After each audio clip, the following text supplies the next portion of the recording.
공자가 잠깐 노나라의 법을 집행하는 사구라는 관직을 받은 적이 있습니다. 그때 조정을 어지럽히는 소정묘라는 사람이 있었습니다. 그 행패가 극에 달하여 공자는 그때 사구에 취임한 지 일주일 만에 소정묘를 처형을 합니다. 그때 자공이 스승님께 이렇게 질문을 했습니다. 선생님, 소정묘가 매우 큰 행패를 부린 것은 맞습니다. 그런데 세력이 있는데 그래도 괜찮겠습니까? 그때 공자는 제자의 질문과는 전혀 다른 대답을 이렇게 했습니다. 나라에 제거해야 될 5가지의 유형이 있다. 첫째로는 마음을 반대로 먹고 있는 음흉한 자, 둘째로는 말에 사기성이 있는데 달변인 자, 셋째는 행동이 한쪽으로 치우쳐 고집이 있는 자, 넷째는 뜻이 잘못되었는데 지식은 많은 자, 다섯째는 비리를 저지르고도 혜택을 받는 자. 그런 5가지의 유형이 정치 지도자들에게 있어서는 안 된다. 그렇게 말하고는 이런 말을 덧붙였습니다. 조정에 정치하는 사람에게 방향이 잘못되면 나라를 망하게 할 수도 있다. 저는 개인적으로 그 글을 읽으면서 우리나라의 방향이 잘못된 정치인은 누구일까? 그러한 생각을 가장 먼저 했습니다. 그런데 역시 제 마음의 대답은 무엇이었는가 하면 그 사람은 현실의 특정한 정치인이 될 수도 있지만 바로 나를 가르쳐서 한 말이 아닐까라는 생각을 다시 한번 하게 되어졌습니다. 저와 여러분, 오늘 이때에 우리들이 하나님 앞에 어떤 그리스도인이 되어야 될까? 매우 중요한 질문이고 그 질문에 정직하게 대답해야 될 것입니다. 저와 여러분, 인생의 방향이 제대로 가고 있습니까? 인생의 방향이 말씀과 반대의 방향으로 가고 있는 우리의 모습은 없습니까? 특별히 믿음을 가지고 살아가는 저와 여러분들에게 어떤 방향, 말씀이 지시하는 방향이라는 곳이 과연 어디이겠습니까?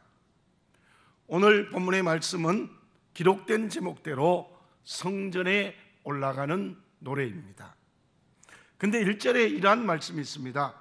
사람이 내게 말하기를 여호와의 집에 올라가자 할 때에 내가 기뻐하였도다. 지금 이 찬양과 기도의 가장 첫 번째의 제목이 무엇입니까? 여호와의 집에 올라가자. 하나님의 말씀대로 가는 그리스도인의 방향은 어디여야 하느냐 하면 여호와의 집으로 올라가야 합니다. 여호와의 집이 우리의 인생의 방향이 되어야 된다는 거예요. 여호와의 집이 아닌 다른 방향으로 가면 안 된다는 것입니다. 요나에게 하나님이 어떤 말씀으로 명령을 했습니까? 니느웨로 가서 하나님의 말씀을 증거하라. 요나에게 하나님의 말씀이 니느웨라는 방향을 지시하셨습니다. 그럼에도 불구하고 요나는 그 말씀의 반대 방향인 다시스로 갔습니다. 그 때문에 하나님의 심판을 받아 큰 물고기 뱃속에 들어가 사흘 동안 회개의 기도를 했는데 그 회개의 기도 가운데 이러한 내용이 있습니다. 요나서 2장 3절에 보면은 다시 주의 성전을 바라보겠나이다. 저와 여러분들 한번 따라해 보실래요? 다시 주의 성전을 바라보겠나이다. 요나의 철저한 회개가 무엇인가 하면은 하나님의 말씀과 하나님의 성전과 하나님의 집과 반대 방향으로 가던 이 요나가 큰 물고기 뱃속에서 회개하는 기도의 내용이 무엇인가 하면은 하나님의 집인 성전으로 방향을 바꾸겠습니다. 하나님의 성전으로 내 인생의 방향을 바꾸겠습니다라고 고백했던 것이 바로 요나의 회개의 기도였습니다. 우리의 믿음이 왜 병이 듭니까? 왜 우리의 영혼이 깊은 잠에 빠져 있습니까? 건강한 믿음으로 살아가지 못한 결정적인 이유가 무엇입니까? 그것은 방향이 잘못되었기 때문입니다. 주님께서 3년의 공생애를 지나시면서 많은 사람이 따라왔습니다. 12제자가 따라왔고, 그리고 큰 무리들이 예수님을 따라왔습니다. 그런데 그 모든 무리들과 제자들은 주님이 십자가를 진다고 할 때 전부 배신해 버렸습니다. 전부 반대 방향으로 가버렸습니다. 십자가와 반대 방향으로 가버렸던 것이지요. 그런데 부활하신 예수님 앞에서 제자들의 회개가 무엇이었습니까? 예수님께서는 부활하시자마자 이 마리아에게 어떤 말씀을 하셨는가 하면, 제자들에게 가서 말하라, 갈릴리에서 만나자, 이렇게 말씀하셨어요. 갈릴리에서 만나자 하시는 말씀은 첫사랑을 회복하자는 의미가 가장 중요한 의미이고, 그 뜻은 너희들이 나에게 생명을 건다고 한 그때로 돌아가자라는 뜻이었습니다. 실제로 가룟 유다를 제외한 11제자는 부활한 주님을 만나서 다시 주님 앞으로 방향을 돌렸을 때 그들을 통하여 초대교회에 복음이 온 땅에 편만해지는 놀라운 역사가 일어났습니다. 그러나 예수님을 대적하던 종교 지도자, 대제사장, 서기관, 바리새인들은 끝까지 회개하지 않았습니다. 그들이 예수님을 뒤돌아선 잘못된 방향, 하나님의 성전, 하나님의 나라, 하나님의 집으로부터 반대로 돌아선 그들 때문에 결국 AD 70년에 로마의 티투스 장군을 통하여서 이스라엘이 완전히 멸망해 버렸던 것입니다. 죄라는 뜻이 무엇입니까? 빗나간 화살입니다. 죄라는 것은 방향을 잃어버리는 것입니다. 그러나 회개가 무엇입니까? 하나님의 등 뒤로 돌아섰다가 하나님 앞으로 돌아서는 것이 회개입니다. 오늘 이 시간 저와 여러분, 정치인들을 손가락질만 해도 되겠습니까? 그럴 필요가 있을지도 모릅니다. 그러나 그 손가락을 믿음으로 걸어가는 나를 향하여 가르치는 이 시간이 되시기를 바라겠습니다. 과연 나는 어떤 방향으로 살아가고 있는가? 어떤 방향으로 살아가고 있는가? 하나님의 집입니까? 아니면 그 반대의 방향입니까? 우리가 그 반대 방향으로 가고 있다면 철저하게 회개하여 요나처럼, 제자들처럼 하나님의 집인 성전인 예수님을 향한 방향이 새로워지는 역사가 우리 모두에게 일어나야 될 줄로 믿습니다. 그때 주님은 제자를 통하여서 온 땅의 복음이 편만해지고 민족을 구원하는 역사가 일어난 것처럼 그러한 우리를 통하여 복음이 증거되고 이 나라를 구원하는 역사가 하나님의 은혜 가운데 이루어지게 되는 줄로 믿습니다. 그러면 하나님의 나라, 하나님의 성전, 하나님의 집을 향해 가는 건강한 그리스도인은 어떻게 살아야 합니까? 하버드 대학의 경영학 교수인 로자베스 켄터라는 사람이 최근에 월드 클래스라는 책을 썼습니다. 그 책에서 어떤 말을 하는가 하면은 세계의 인류가 될 수 있는 3C, 영어로 C자, 3C를 얘기했습니다. 그 세 가지는 이러합니다. 첫째는 분명한 개념이 있어야 된다. 컨셉, 분명한 개념이 있어야 된다. 두 번째는 갈고 닦은 능력이 있어야 된다. 그도 C로 시작하는 컴페턴스, 바로 능력이 있어야 된다. 세 번째는 튼튼한 인맥, 커넥션, 튼튼한 음맥, C로 시작하는 말로 3C를 얘기했습니다. 바르게 알아야 하고 능력이 있어야 하고 좋은 인맥이 있을 때에 세계의 인류가 될 수 있다. 그렇게 그 책에서 말했습니다. 하나님의 나라를 향한 하나님의 성전을 향한 건강한 그리스도인이 되기 위해서는 삼시의 조건이 아니라 두 가지의 조건이 필요합니다. 그 두 가지의 조건이 무엇입니까? 오늘 본문의 말씀 3절을 봉독해 드립니다. 예루살렘아, 너는 잘 짜여진 성읍과 같이 건설되었도다. 이 예루살렘 성이 잘 짜여진 성읍으로 건설되었다. 그 성이 하나님의 성전을 향한 방향이 되는 도시가 되었다는 의미가 본문의 말씀의 앞뒤 문맥에서 맞출 수가 있습니다. 그렇다면 잘 짜여진 성읍이란 뜻이 무엇일까요? 첫째는 건물이 촘촘히 많이 들어차 있는 것. 이 도시의 건물이 질서 없게 흩어진 것이 아니라 촘촘하게 질서 있게 잘 이렇게 건설된 도시가 바로 잘 짜여진 성읍이다. 두 번째는 균형 있고 조화 있고 안정성 있게 만들어진 도시가 잘 짜여졌다라는 의미입니다. 물론 이 말씀은 다윗이 기도하고 다윗이 찬양한 노래이지만 이 시편은 포수 이후에 편집되었다는 의미로 볼 때에 이 말씀을 이렇게 해석하는 성경학자도 있습니다. 바벨론의 침략으로 이 예루살렘 성이 완전히 무너져 버렸는데 다시 하나님의 은혜로 돌아와서 재건된 모습, 예루살렘 성의 회복된 모습을 오늘 본문의 말씀의 잘 짜여진 성읍으로 해석하는 성경학자도 있습니다.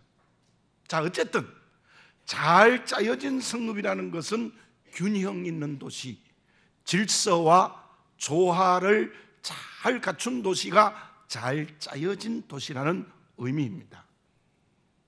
명품과 짝퉁의 차이가 무엇인지 아십니까? 저도 전문가는 아닙니다.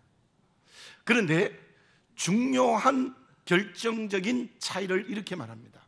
근간에는 브랜드가 어떤 것이냐에 따라서 명품을 결정하기도 하는데요, 더 중요한 조건은 어떤 장인이 만들었느냐, 어떤 장인이 만들었느냐에 따라서 진정한 명품이 된다고 합니다. 그런데 장인이 제품을 만들 때에는 그 제품에 균형 있는 제품을 만들어야 명품이라고 합니다. 짝퉁은 균형이 흐트러져 있대요. 어떤 사람은 그것을 거짓되게 만들었다고 짝품, 거짓된 명품이라고 얘기를 한다고 합니다. 다시 말하면 장인이 아주 질서 있고 균형 있고 조화 있게 만든 게 명품이다, 그렇게 말하고 있는 거예요. 저와 여러분, 명품 그리스도인이 되었으면 좋겠습니다. 겉으로는 예수 믿는 모습은 있는데 짝퉁이 되면 안 되지 않겠습니까? 그렇다면 하나님의 나라를 향해 가는 건강한 그리스도인은 균형과 조화를 잘 갖춘 믿음이 필요합니다.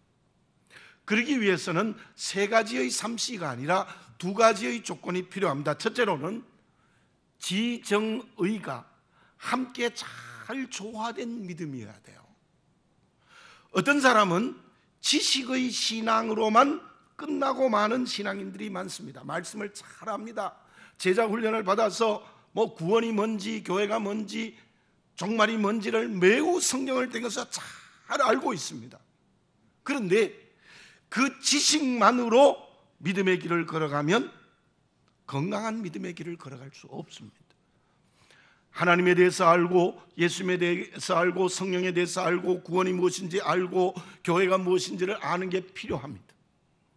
그런데 그것만으로 나는 믿음이 다 되었다고 생각하면 잘 짜여진 성읍이 아닙니다.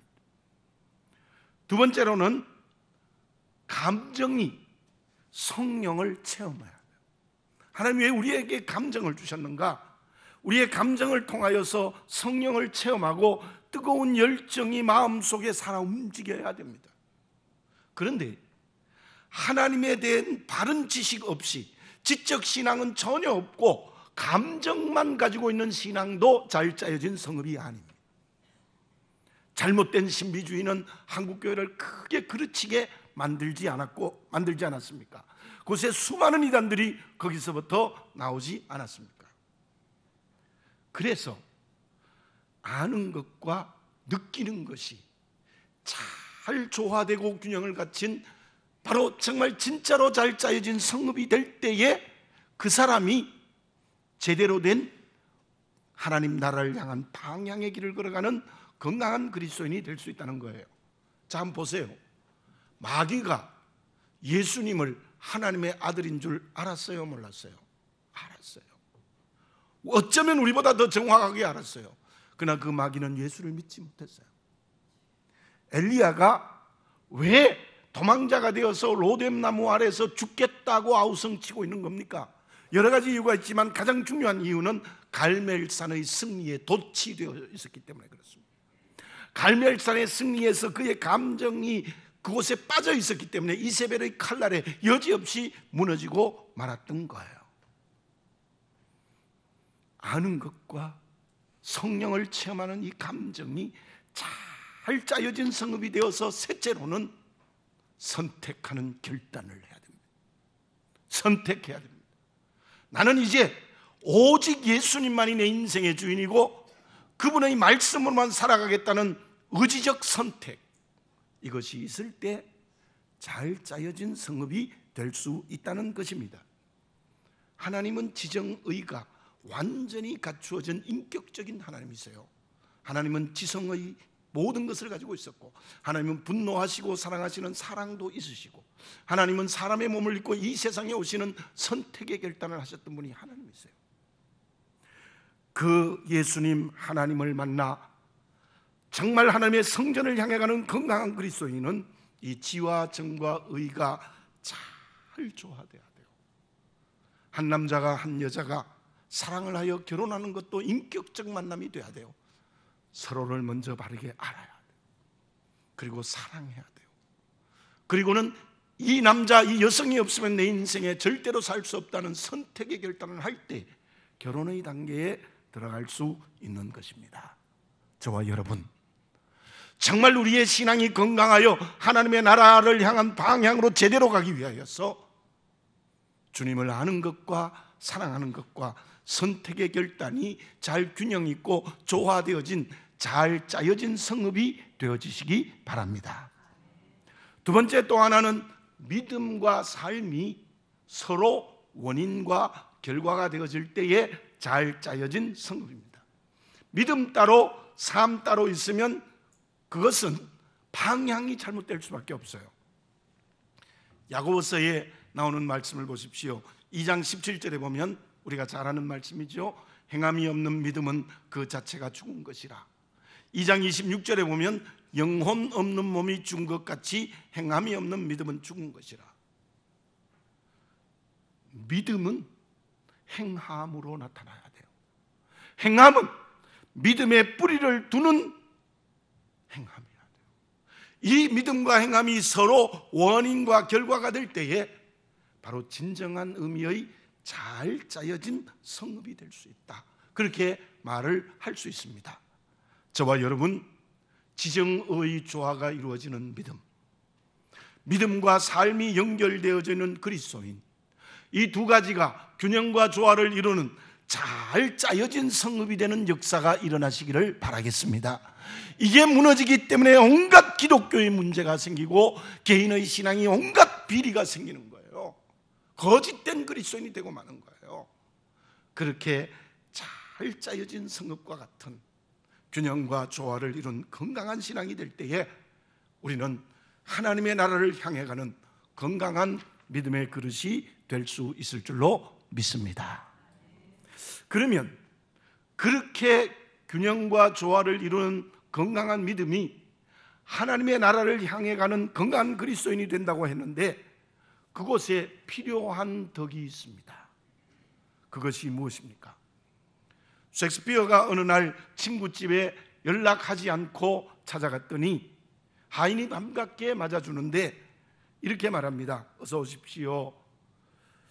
금방 돌아오실 테니 잠시만 응접실에서 기다리십시오. 그리고는 하인이 따뜻한 홍차와 가볍게 읽을 수 있는 책도 가져다 주었어요. 그 세심한 배려에 먼저 셰익스피어가 감동이 되어졌는데, 차를 더 마시고 싶어서 부엌에 들어가 보니 그 하인이 양탄자 밑을 깨끗이 청소하고 있었어요. 아무도 보지 않는 그곳에 그는 묵묵히 자기의 일을 하고 있었던 것입니다. 사람들이 셰익스피어에게 질문했습니다. 소설가로서 성공한 비결이 무엇입니까? 누구에게 가장 큰 영향을 받았습니까? 그때 셰익스피어는 서슴없이 대답합니다. 내게 가장 큰 영향을 준 사람은 누가 보지 않아도 열심히 자기의 일을 제대로 하고 예의를 갖춘 하인 그 사람입니다. 그 사람의 마음이 나에게 가장 큰 영향력을 주었다라고 말을 했다고 합니다. 사람의 됨됨이는 마음에서 시작하는 것을 알 수 있습니다. 셰익스피어가 그 하인에게 영향을 받았던 중요한 이유는 그 하인은 마음이 제대로 된 사람이에요. 마음이 바로 선 사람이에요. 그래서 주어진 일에 아무도 보지 않아도 묵묵히 책임을 잘 감당했다고 말할 수 있습니다. 누가 지정의의 균형을 갖춘 건강한 믿음의 사람이겠습니까? 누가 믿음이 삶이 되는 조화를 이루는 믿음의 길을 걸어가는 사람입니까? 그래서 저 하나님의 나라를 향하여 가는 건강한 그리스도인은 누구입니까? 무엇이 그들에게 필요합니까? 그것은 마음의 문제입니다. 오늘 본문의 말씀 6절에 이러한 말씀이 있습니다. 예루살렘을 위하여 평안을 구하라. 7절에 보면은 내 성 안에는 평안이 있고, 8절에 보면은 내 가운데에 평안이 있을지어다. 연속해서 우리가 잘 아는 샬롬, 평안이 있을지어다라는 말씀을 하고 있어요. 여러분, 누가 지정의 신앙을 갖췄겠습니까? 누가 믿음이 삶이 되고 말씀이 삶이 되는 사람이 될 수 있겠습니까? 그것은 마음이 샬롬이어야 합니다. 마음이 참 평안이 있어야 됩니다. 마음이 평안이 없고 두렵고 떨리고 움직이기 시작하면 절대로 균형 있는 믿음의 길을 걸어가지 못해요. 그러므로 우리는 경건을 통하여 성령이 주시는 평안한 마음을 선물로 받아야 될 줄로 믿습니다. 그 샬롬의 마음은 부드러운 마음이죠. 불평과 원망이 없는 감사의 마음. 오늘 4절에도 나와 있습니다. 여호와의 이름에 감사하려고 이스라엘 전례대로 그리로 올라가는 도다. 성전에 올라가는 이유가 감사하는 마음, 즉 평안의 마음입니다. 깨끗한 마음, 두려움에서 자유한 마음입니다. 오늘 본문의 말씀의 앞뒤 문맥을 보면은 그 부드러움, 그 감사하는 마음, 깨끗한 마음, 두려움에서 자유하는 마음은 언제나 무엇과 함께 믿음과 삶처럼 원인과 결과가 되고 있는 것입니까? 본문의 말씀 2절을 봉독합니다. 예루살렘아, 우리의 발이 내 성문 안에 섰도다. 우리의 발이 예루살렘 성문 안에 섰도다. 여기 섰도다라는 시제가 분사와 현재 완료형의 복합 의미의 시제입니다. 다시 설명드리면 서 있었다, 서 있곤 하였다, 서 있어 왔고 지금도 서 있다. 무슨 말씀입니까? 과거에서 지금까지 지금도 하나님의 집에 서 있다는 겁니다. 어떻게 서 있어요? 굳게 서 있다는 겁니다. 움직이지 않고 아멘으로 서 있다는 거예요. 다시 말씀드리면 누가 평안의 사람이 될 수 있느냐? 정말 그리스도 안에서 믿음에 굳게 서 있는 사람이에요. 그래서 저는 이 성경을 읽으면서 반대적인 모습을 볼 수 있어요. 평안은 부드러운 마음인데 믿음의 마음은 굉장히 굳고 반석과 같은 딱딱한 것이라고도 볼 수 있어요. 그러나 부드러움과 굳은 것이 함께 있을 때에 우리는 균형을 가진 그리스도인이 될 수 있다, 그렇게 말할 수 있어요. 평안은 굳게 선 믿음이 원인이에요. 굳게 선 믿음은 반드시 평안을 이루게 돼요. 그래서 굳게 선 믿음과 평안이 우리의 마음을 온전히 붙들 때 지정의 말씀과 삶이 연결되어지는 잘 짜여진 성읍이 될 수 있을 줄로 믿습니다. 바울과 실라가 빌립보의 복음을 증거하다가 귀신 들린 여인이 점을 치는 것을 봤죠. 너무 불쌍해서 예수 그리스도의 이름으로 그 귀신을 쫓아냈어요. 그랬더니 주인이 점쳐서 돈을 얻었던 이익이 끊어졌으니까 39대 태장을 때렸다. 윗옷을 벗기고 가죽에 납이 끼어 있는 것으로 39대 태장을 때렸습니다. 40대를 때리면 죽을까 봐 39대를 때리는 법이에요. 그리고는 지하 감옥에 쇠사슬을 묶어놓고는 가두어 놓았어요. 한밤이 되어졌습니다. 얼마나 쓰리고 아팠겠습니까? 또 마음은 얼마나 억울했겠습니까? 그런데요, 그 바울과 실라가 그때 하나님께 기도를 드리고 하나님께 찬양을 불렀어요. 기가 막히는 겁니다. 저는 안 될 것 같아요. 하나님 위하여 빌립보에 와서 귀신 쫓아냈다는 것 때문에 지하 감옥에서 쇠사슬에 매여 39대 태장을 맞은 상처가 쓰리고 아픈데 원망 불평이 없었어요. 감사의 마음이 흘러넘치고, 그래서 하나님을 찬양하고 하나님께 기도했다. 이게 어떻게 가능한 것입니까? 그 두 사람에게는 굳게 선 믿음과 성령이 주시는 평안이 그 마음을 붙들고 있었기 때문입니다. 사울왕을 보십시오. 그는 다윗을 정적이라 생각하고 죽이려고 온갖 군사를 다 동원하여 따라다니지 않습니까? 그때 그 마음이 어떠했습니까? 다윗을 죽이려는 불안한 마음, 다윗이 왕이 되면 어떻게 할까 두려운 마음, 원망과 불평의 마음, 온갖 불안이 그를 붙들고 있었던 거예요. 그의 마음이 평안하지 못했습니다. 그 이유는 믿음에 굳게 서지 못했습니다. 그로 인하여 결국 그 마음이 자기를 죽이는 원인이 되었다는 것을 너무나 잘 알고 있습니다. 골로새서 2장 7절에 이런 말씀이 있습니다. 믿음에 굳게 서서 감사함을 넘치게 하라. 감사를 넘치게 하라. 그게 평안입니다. 믿음에 굳게 선 것, 믿음의 굳게 선과 평안은 서로의 원인과 결과가 되어진다는 것입니다. 논어의 자로편에 보면은 이런 말이 있습니다. 자기 몸이 바르면 명하지 않아도 시행되며 자기 몸이 바르지 않으면 명을 내려도 따르지 않는다. 그 바른 몸은 모두 마음에서 온다. 철학에서도 에피큐러스라는 쾌락주의자가 있는데요, 그걸 쾌락주의자, 요즘 쾌락이라는 의미와는 다른데, 어쨌든 에피큐러스 학파에서는 뭐라고 얘기하냐면 일체의 영혼의 평정의 상태, 우리가 말하는 평안입니다. 아타락시아, 그걸 말합니다. 그것이 최고의 경지라고 얘기해요. 철학하는 사람도요, 평안을 최고의 경지로 받았어요. 공자님도 어떤 말을 했느냐 하면 바른 마음을 가진 자가 선을 행할 수 있다, 이런 말도 했어요. 하물며 하나님을 믿고 살아가는 저희들은 어떻게 살아야 되겠습니까? 우리의 마음이 어떻게 성령으로 변화해야 되겠습니까? 크고 작은 사건과 관계에서 일희일비하면 안 돼요. 아무리 큰 위기 속에서도 주님을 향한 굳센 믿음으로 마음이 평안해져야 돼요.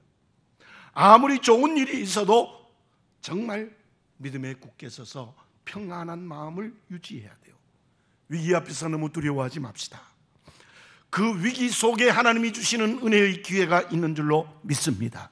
그 믿음을 가지고 우리 모두 굳센 믿음으로 마음이 평안해져야 됩니다. 좋다고 너무 날뛰지 맙시다. 또 어떤 사람은 좋다고 너무 잘 뛰어요. 건강하고 평안하고 잘 때면 막 좋다고 박수치고 춤추고 야단나요.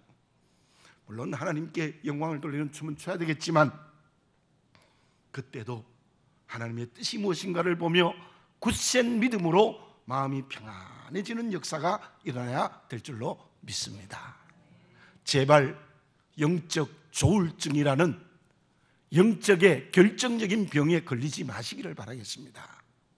경건의 훈련을 잘해서 정말 여호와의 집에 굳게 서 있는 굳게 선 믿음으로 마음이 참 평안해지는 이 기쁨을 가지면 그 사람이 균형 잡힌 질서 있는 잘 짜여진 성읍이 될 수 있을 줄로 믿습니다.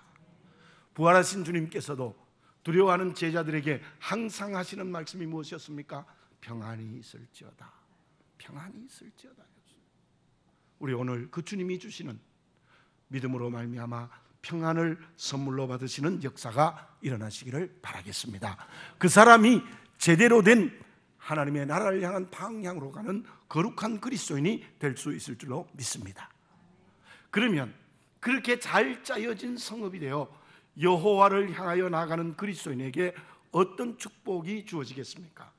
오늘 본문의 말씀 6절에 보면은 어떤 말씀이 있는가 하면 예루살렘을 사랑하는 자는 형통하리로다. 예루살렘을 사랑하는 자는 뭐예요? 형통하리로다.